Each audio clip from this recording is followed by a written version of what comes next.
We are tracking a major development related to some of the hostages being held in Gaza.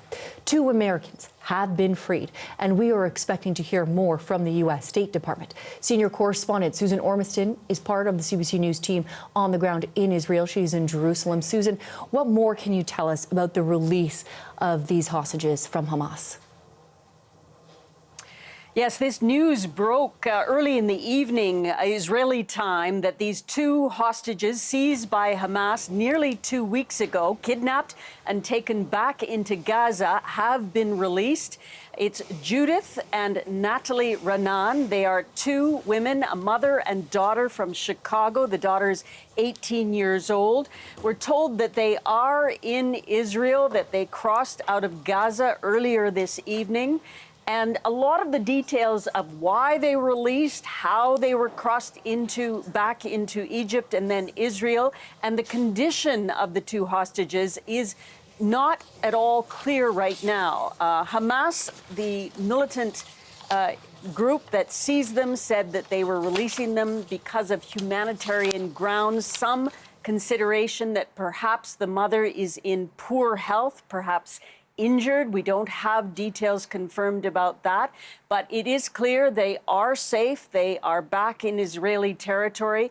And this is the first time that any of the nearly 200 hostages have been released from Gaza. So this is a big development. It's also a complicating factor for Israelis who are planning still a ground incursion with 200 other hostages still inside Gaza. So a lot to consider, and the State Department will likely have details within this hour.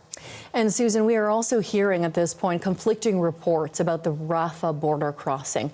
Are officials any closer to delivering that aid to Gaza?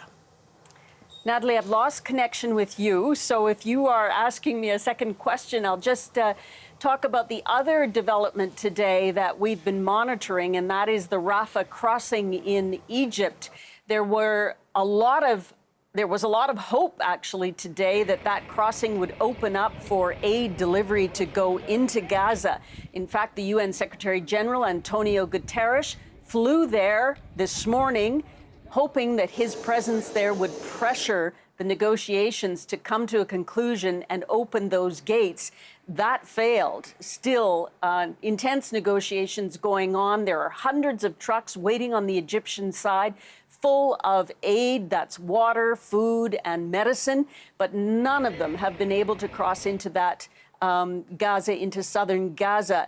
It apparently fell apart over different countries' restrictions, what they wanted out of this deal. Some of it concerned who would inspect the trucks, some of it what the aid would include and where it would go. Now, we are hearing from various diplomats that, in fact, that border may reopen within the next 24 to 48 hours. But that's after we were told by U.S. President Joe Biden 2 days ago that the aid would go through by this time already. So a lot of concern there about that aid going through as the humanitarian crisis inside Gaza deteriorates by the hour.